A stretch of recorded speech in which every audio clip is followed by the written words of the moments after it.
this week's Ask Ron questions. And Ron is conducting his commercial mastermind group, and everybody's going to participate in today's questions. And Tish is going to go around the room and take a look at these intelligent people from all over the country, some of them anyway. Had to make sure she got me in then. She said that for sure. Say hi, everybody. Hi, everybody. All right.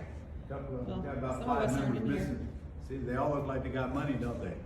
Right? All right, what's the first question? Okay, first question is from Adam in Minnesota. Huh? Adam asks, when installing a tenant buyer, who should the lease and option agreement be between? The trustee LLC of the land trust and the tenant? Or a flipping LLC and the tenant? That's a good question for Joey from Baton Rouge. Joey's going to answer that right now. So, hello there. This is a good question, and the agreement should be between the trust, your land trust, and the tenant buyer. And that would be the right answer. Woo-hoo! Yay, Joey! Got lucky. Ding, ding, ding, because the land trust owns the property. That's right, and then your LLC owns the land trust. Yeah, but you have to direct the money into the LLC. Correct. And that would be the C LLC, by the way. A, B, C, D, you guys don't remember. C That's the as key in to cat. LLC. Yeah. When you lease optioning, put it back on me, when you lease optioning a house, you're keeping it, you're not really flipping it. So, because you're just leasing it out really. So it's a keeper, so it goes in C. Okay, next question. Okay, the next question is from Chuck, who doesn't really say what state he's in. Oh. But his question is, are there laws that we have to be concerned about with different states when investing in real estate? All right, that question will go to Kyle, Park Daddy we call him. Yes, hey, great question. Yeah, any state you're in, you do want to check your local laws, regulations, even down to your counties and cities. Good question. And you just heard from one of our mentors, actually. And he has bought 3 mobile home parks since he's been in this group, and we're sitting here looking for his 4th and 5th while we're at it. Okay, next question. Next question is another one that didn't say what state they're in, but this is Desiloo, and this person is asking, what happens if the tenant buyer can't make the payment? That question is going to go to Nick from Louisiana. So if the tenant buyer cannot make the payment, see you later. Eviction, get them out, collect another non-refundable option deposit, and move on with life. That's right. Okay, frankly, there is no other answer to that question. Good answer. Don't pay, don't stay. That's right. That's right. Okay, here's another question from Henry with no state.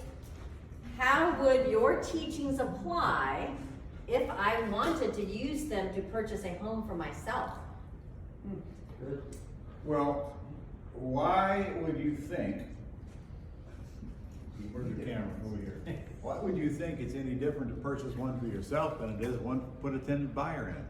The only difference is you move in it instead of putting it on the market to lease purchase. It's the only difference. And that's the way I'd like for you to buy it. No guaranteeing debt, no bank loan, no application, no big down payment, and not even showing your credit report. That's the way you should buy your home. All right, so Edward, who doesn't have a state either, he asks, how do you come up with the finances without using the bank? You just said that. Edward, first answer to that question is get to my Quick Start school.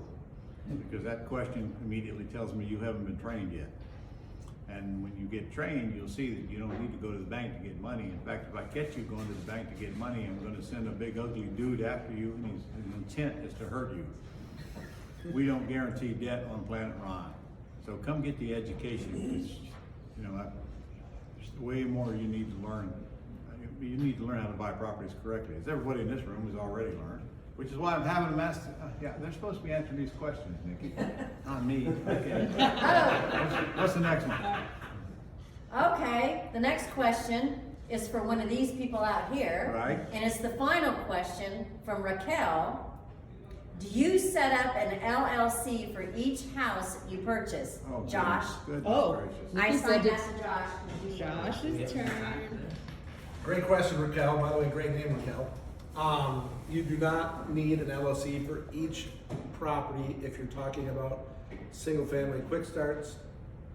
But when you get into commercial buildings that are huge in value, you do want an LLC for every individual property, because if you have a problem on one property, they can't take the rest of your property.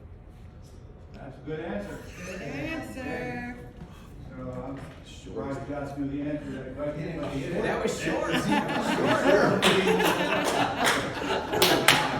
That's the end. That's the final question.